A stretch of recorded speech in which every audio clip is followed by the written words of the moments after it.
Assalamualaikum warahmatullahi wabarakatuh. Kami dari kelompok 3 yang beranggotakan Randi Hardian, Muhammad Husain, Tria Lira Mandola, Pahdia Nadira Dila, dan Surami Maryam akan menyampaikan materi tentang sistem akuntansi pembelian dan hutang.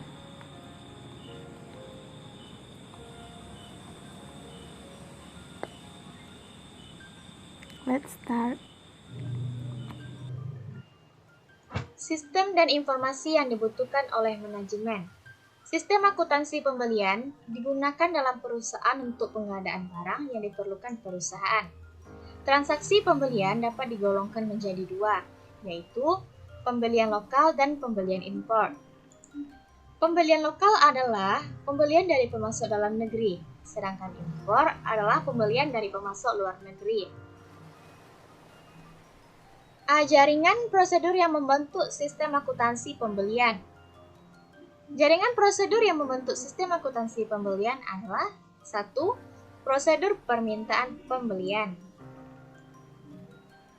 Dalam prosedur ini, fungsi gudang mengajukan permintaan pembelian dalam formulir surat permintaan pembelian kepada fungsi pembelian.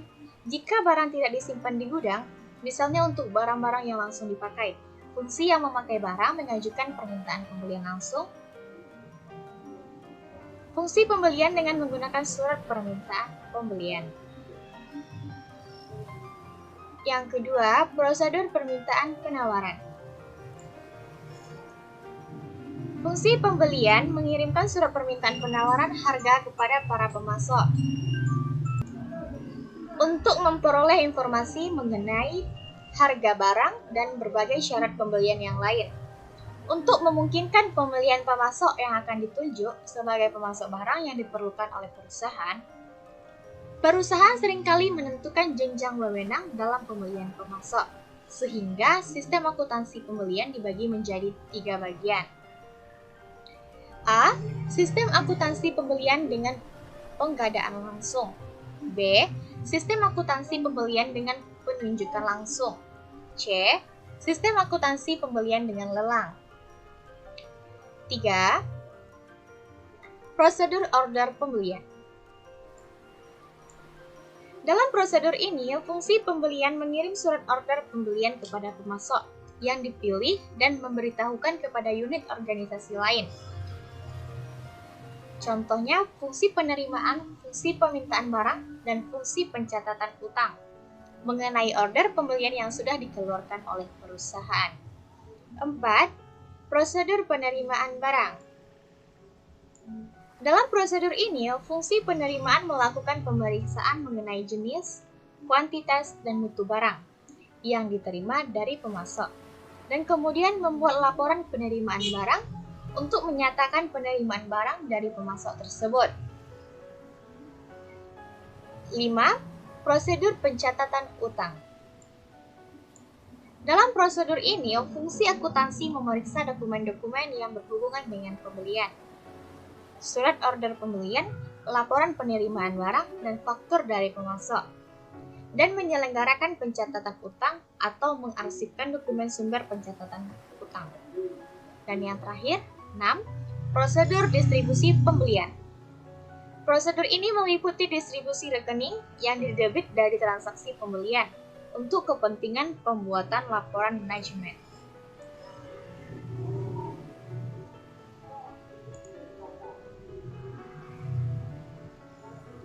Informasi yang dibutuhkan oleh manajemen dari sistem akuntansi pembelian tunai. Jenis persediaan yang telah mencapai titik pemesanan kembali, reorder point. Kedua, order pembelian yang telah dikirim kepada pemasok. 3. Order pembelian yang telah dipenuhi pemasok. 4. Total saldo utang dagang pada tanggal tertentu. 5. Saldo utang dagang kepada pemasok tertentu. 6. Kuantitas dan harga pokok persediaan dari pembelian. Baiklah, di sini saya akan menjelaskan fungsi yang terdapat pada sistem pembelian. Yang pertama, fungsi gudang. Dalam sistem akuntansi pembelian, fungsi gudang bertanggung jawab untuk mengajukan permintaan pembelian sesuai dengan posisi persediaan yang ada di gudang dan untuk menyimpan barang yang telah diterima oleh fungsi penerimaan. Untuk barang-barang yang langsung pakai atau tidak diselenggarakan persediaan di barang di gudang, permintaan pembelian diajukan oleh pemakai barang. Yang kedua, fungsi pembelian. Fungsi pembelian bertanggung jawab untuk memperoleh informasi mengenai barang, menentukan pemasok yang dipilih dalam pengadaan barang, dan mengeluarkan order pembelian kepada pemasok yang dipilih. Yang ketiga, fungsi penerimaan. Dalam sistem akuntansi pembelian, fungsi ini bertanggung jawab untuk melakukan pemeriksaan terhadap jenis, mutu, dan kuantitas barang yang diterima pemasok, nah menentukan dapat atau tidaknya barang tersebut diterima oleh perusahaan. Fungsi ini juga bertanggung jawab untuk menerima barang dari pembeli yang berasal dari retur penjualan. Atau terakhir adalah fungsi akuntansi. Fungsi akuntansi yang terkait dalam transaksi pembelian adalah fungsi pencatatan utang dan fungsi pencatatan persediaan. Dalam sistem akuntansi pembelian, fungsi pencatat utang bertanggung jawab untuk mencatat transaksi pembelian ke dalam registrasi bukti kas untuk menyelenggarakan arsip dokumen sumber atau bukti kas keluar yang berfungsi sebagai catatan utang. Dalam sistem akuntansi pembelian, fungsi pencatat persediaan bertanggung jawab untuk mencatat harga pokok persediaan barang yang dibeli dalam kartu. Dokumen-dokumen yang digunakan pada sistem pembelian.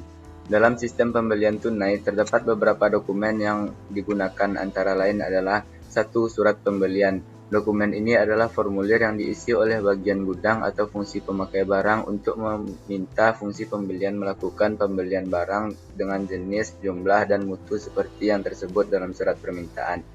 Jika surat order pembelian telah dibuat, fungsi pembelian kemudian mengisi informasi nama pemasok, harga, dan nomor surat order pembelian ke dalam surat permintaan pembelian berulang kali dan mengirim kembali dokumen tersebut ke fungsi gudang untuk disimpan lagi sebagai lampiran kartu gudang. 2. Surat permintaan penawaran harga. Dokumen ini digunakan untuk meminta penawaran harga bagi barang yang pengadaannya tidak bersifat berulang kali terjadi atau tidak repetitif, yang menyangkut jumlah rupiah pembelian besar. 3. Surat order pembelian. Dokumen ini digunakan untuk memesan barang kepada pemasok yang telah dipilih. Dokumen ini terdiri dari berbagai tembusan dari berbagai tembusan. A. Surat order pembelian. B. Tembusan pengakuan. C. Tembusan bagi unit permintaan barang. D. Arsip tanggal permintaan. E. Arsip pemasok. F. Tembusan fungsi penerimaan. G. Tembusan fungsi akuntansi. Yang keempat, laporan penerimaan barang. Dokumen ini dibuat oleh fungsi penerimaan untuk menunjukkan bahwa barang yang diterima dari pemasok telah memenuhi jenis, mutu, spesifikasi, dan kualitas seperti yang tercantum dalam surat order pembelian. Yang kelima, surat perubahan order pembelian. Di dalam surat ini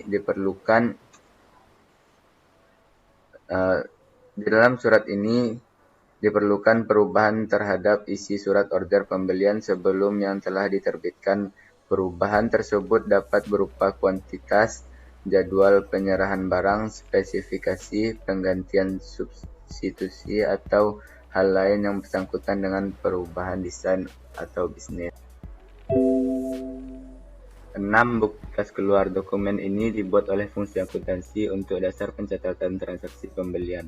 Dokumen ini berfungsi sebagai perintah pengeluaran kas untuk pembayaran utang kepada pemasok dan sekaligus berfungsi sebagai surat pemberitahuan kepala kreditur mengenai maksud pembayaran. Catatan akuntansi yang digunakan pada sistem pembelian.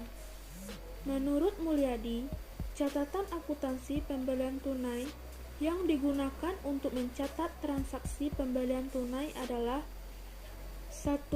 Register bukti kas keluar atau voucher register. Apabila dalam pencatatan utang perusahaan menggunakan voucher payable prosedur, jurnal yang digunakan untuk mencatat transaksi pembelian tunai adalah register bukti kas keluar. Di samping kiri adalah contoh dari register bukti kas keluar atau voucher register. Yang kedua adalah jurnal pembelian. Jika dalam pencatatan utang perusahaan menggunakan akun payable prosedur, jurnal yang digunakan untuk mencatat transaksi pembelian tunai adalah jurnal pembelian. Di bawahnya adalah contoh penggunaan jurnal pembelian pada suatu perusahaan. Yang ketiga yang digunakan untuk melakukan catatan akuntansi pada sistem pembelian adalah kartu utang. Jika dalam pencatatan utang perusahaan menggunakan akun payable prosedur, buku pembantu yang digunakan untuk mencatat utang kepada pemasok adalah kartu utang. Di bawahnya ini merupakan contoh dari kartu utang yang berisikan nama kreditur, alamat, dan nomor rekening. Yang keempat yang digunakan adalah kartu persediaan. Dalam sistem akuntansi pembelian tunai, kartu persediaan ini untuk mencatat harga pokok persediaan yang dibeli. Dan ini merupakan contoh dari kartu persediaan yang berisikan nomor kode, nama barang, spesifikasi, gudang, dan lokasi, serta kolom-kolom di bawahnya, yaitu diterima, dipakai, dan sisa. Rangkaian prosedur pada sistem pembelian. Pertama, unsur pengandalan intern. Pengandalan intern yang seharusnya ada dalam sistem akuntansi pembelian tunai dirancang untuk mencapai tujuan pokok pengandalan intern akuntansi berikut ini. Yang pertama, jaga kekayaan dalam kurung persediaan dan kewajiban perusahaan dalam kurung utang dagang atau bukti kas keluar yang akan dibayar. Kedua, menjamin ketelitian dan keandalan data akuntansi dalam kurung utang dan persediaan. Untuk merancang unsur pengandalan intern akuntansi yang diterapkan dalam sistem akuntansi pembelian tunai terdiri dari organisasi, sistem otorisasi, dan prosedur pencatatan dan praktik yang sehat. Yang pertama, organisasi. Unsur ini membedakan antara fungsi pembelian, penerimaan, akuntansi, dan penyimpanan barang, tetapi tetap berkoordinasi antara satu dengan yang lainnya, sehingga transaksi pembelian yang dilakukan oleh fungsi terkait secara terintegrasi. Kedua, sistem otorisasi dan prosedur pencatatan. Dalam organisasi, setiap transaksi keuangan terjadi melalui sistem otorisasi tertentu. Tidak ada satupun transaksi yang terjadi yang tidak diotorisasi oleh pihak yang memiliki wewenang untuk mengotorisasi tersebut. Biasanya otorisasi dilakukan dengan pembubuhan tanda tangan oleh manajer yang memiliki wewenang untuk itu pada dokumen sumber atau pada dokumen pendukung. Yang ketiga, praktek yang sehat. Dalam praktek yang sehat ini terdapat poin-poin, yaitu poin pertama adalah penggunaan formulir bernomor urut tercetak. Poin yang kedua, pemasok dipilih berdasarkan jawaban penawaran harga bersaing dari berbagai pemasok. Poin yang ketiga, barang hanya diperiksa dan diterima oleh fungsi penerimaan, jika fungsi ini lebih menerima tembusan surat order pembelian dari fungsi pembelian. Yang keempat, terdapat pengecekan harga, syarat pembelian, dan ketelitian perkalian dalam faktur dari pemasok sebelum faktur tersebut diproses untuk dibayar. Yang kelima, catatan yang berfungsi sebagai buku pembantu utang secara periodik direkonsiliasi dengan rekening kontrol utang dalam buku besar. Sistem akuntansi utang. Pertama, sistem retur pembelian. Fungsi yang terkait dengan sistem retur pembelian yang pertama adalah fungsi gudang. Fungsi gudang bertanggung jawab untuk menyerahkan barang kepada fungsi pengiriman, seperti yang tercantum dalam tembusan memo debit yang diterima dari fungsi pembelian. Kedua, fungsi pembelian bertanggung jawab untuk mengeluarkan memo debit untuk retur pembelian. Yang ketiga adalah fungsi pengiriman, bertanggung jawab untuk mengirimkan kembali barang kepada pemasok sesuai perintah retur pembelian dalam memo debit yang diterima dari fungsi pembelian. Yang keempat, fungsi akuntansi, bertanggung jawab untuk mencatat a. transaksi retur penjualan dalam jurnal retur pembelian atau jurnal umum. Yang B. berkurangnya harga pokok persediaan karena retur penjualan dalam kartu persediaan. Yang C. berkurangnya utang yang timbul dari transaksi retur pembelian dalam arsip bukti kas keluar yang belum dibayar atau dalam kartu utang.